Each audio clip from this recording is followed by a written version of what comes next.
Hi everyone, and welcome to today's lesson in which we will be covering the index laws.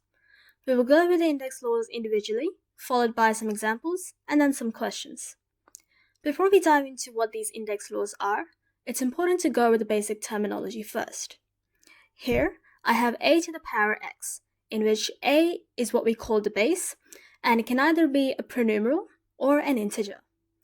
The x that you see on top of a indicates the power, and it's what we refer to as the index of the base. Now that we've covered the basic terminology, let's go over the index laws one by one. First up, we have law number 1, and this law states that any base to the power 0 will equal to 1. Note that this is applicable to all numbers except for 0. So if you have 0 to the power 0, then that will be undefined. Moving on to law number 2. Law number 2 states that we need to add the individual indices when we're multiplying the same bases. So let me demonstrate this to you. If I have 3 to the power 2 times 3 to the power 3, then this can be rewritten as 3 times 3 times 3 times 3 times 3. So essentially, 3 is being repeated 5 times, and this can be written as 3 to the power 5. Now you'll notice that the 5 over here is basically the sum of these two individual indices. Therefore, in general terms, law 2 can be written as a to the power x times a to the power y is equal to a to the power x plus y. Please keep in mind that this law will only be applicable if the bases here are the same. You cannot use this rule if the bases are different. Let's take a look at what happens to the indices when we're dividing the same bases. So law number 3 states that we need to subtract the individual indices when we're dividing the bases. To demonstrate, if I have 2 to the power 3 divided by 2 to the power 2, then we can rewrite this as 2 times 2 times 2 over 2 times 2. And recalling from basic math, this will give us 2 to the power 1. Again, you'll notice that the 1 is basically what we get when we subtract these two indices here. So in general terms, we can write law 3 as follows: a to the power x divided by a to the power y is equal to a to the power x minus y. Again, keeping in mind that the bases need to be the same for this law to be applicable. Let's take a look at law number 4. So if I have 2 to the power 2 divided by 2 to the power 3, then this equals 2 to the power minus 1. You'll notice that this is an example of a negative index. And this negative index can be changed into a positive index by following law number 4. Law number 4 basically says the following: a to the power minus x is equal to 1 over a to the power x. So essentially, the base and its index were shifted towards the bottom, whilst the coefficient remained at the top. Therefore, this particular answer can be rewritten as 1 over 2 to the power 1, or simply a half. Moving on to law number 5. Sometimes we can have situations in which we have a power to a power. So let me demonstrate this to you.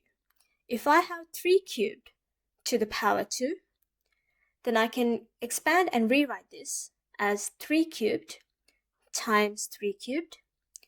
And because we're dealing with the same bases here, we can simply go ahead and add the indices. So this will give us 3 to the power 6. Let's have a look at another example.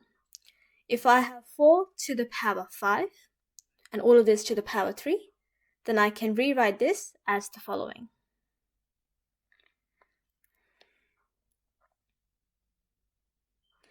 Again, we're dealing with the same bases, so we can add the 5s up, giving us 4 to the power 15. Now, if you look at the first example, then the number 6 is the product of 3 and 2. Similarly, in the second example, 15 is a product of 5 and 3. And this brings me to the general formula for law 5, which is the following. A to the power x, and all of this to the power y, equals a to the power x times y. So essentially, we just have to multiply these two indices together. Moving on to law number 6. When we have different bases raised to a common power, then we can rewrite this as a to the power x times b to the power x, which equals to ax bx. Let's do an example. Let's say I have 4b, all raised to the power 2. This is rewritten as 4 squared times b squared, and this equals to 16b squared. Finally, we have the 7th law, which is to do with fractional indices. So if I have a to the power x over y, so basically my index is in a fractional form, then I can write this in this particular format. As an example, if I have 2 to the power 1 over 2, then this will give me square root 2 to the power 1. We've covered the basics of the index laws, so now it's time to move on to some questions that we can do together. We will start off with some basic questions, followed by more complex examples. Question number 1. We have 6a cubed times 4ab squared over 16a squared. So first of all, whenever we have a question that is in a fractional format, then it's easier to simplify the numerators and denominators separately to reach the final answer. Having a look at the numerator first, we have 6 times 4, which gives us 24. Then a to the power 3 times a to the power 1 will give us a to the power 4, because we have common bases, so we can simply just add the indices. And b squared will stay as it is. Looking at the denominator, we don't have any operation for the denominator, so 16a squared can remain as it is. Now let's go ahead and simplify this fraction. We can divide 24 and 16 both by 8, and that will give us 3 at the top and 2 at the bottom. A to the power 4 divided by a to the power 2 will give us a to the power 2, as we can subtract 4 and 2. And b squared will stay as it is. So finally, our answer is going to be 3a squared times b squared over 2. Moving on to question number 2. We can rewrite this as m to the power 3 times m to the power minus 4 over m to the power 5. The reason why I have a minus 4 at the top is because of the power to a power rule. So all I did was multiply the negative 1 to the 4 over here at the outside. Now, because we're dealing with common bases here, we can multiply them by simply adding up the indices, which gives us m to the power 3 plus bracket minus 4 over m to the power 5. And all of this will equal to m to the power minus 1 over m to the power 5.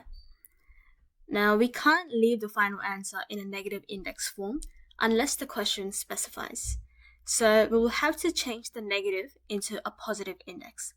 And we can do this by shifting the base and the index to the bottom, whilst keeping the coefficient, which is 1 in this case, at the top. Therefore, our final answer will be 1 over m to the power 5 times m to the power 1, which simplifies to 1 over m to the power 6. Let's take a look at question number 3. We can rewrite this by saying 5 squared times x to the power 4 over y to the power 8. You'll notice that I haven't included the y at the top and the x at the bottom, and this is because both of them are to the power 0, which automatically equals to 1 as per the first law. I can then go ahead and simplify this to 25 times x to the power 4 over y to the power 8. So I hope that some of these introductory questions and their word solutions were helpful, and now I'd like to cover some of the more complex examples. Here's an example of a question that involves a bit more working out than the ones we had a look at previously. I've written up the working out and the solutions, as you can see, and I'd like to take you through it step by step.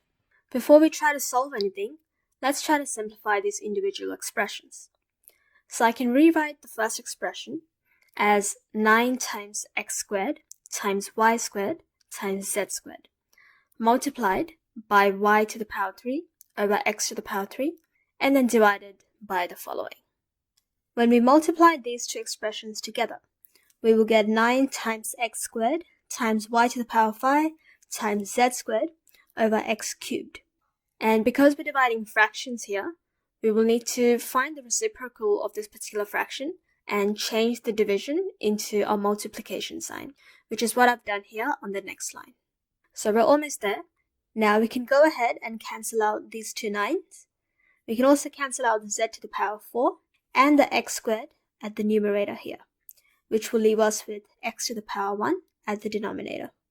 Therefore, our final answer comes down to y to the power 9 times z to the power 2 over x to the power 5. This marks the end of this video, and if you have any questions or comments, then please feel free to leave them in the comment section below. Thank you for watching.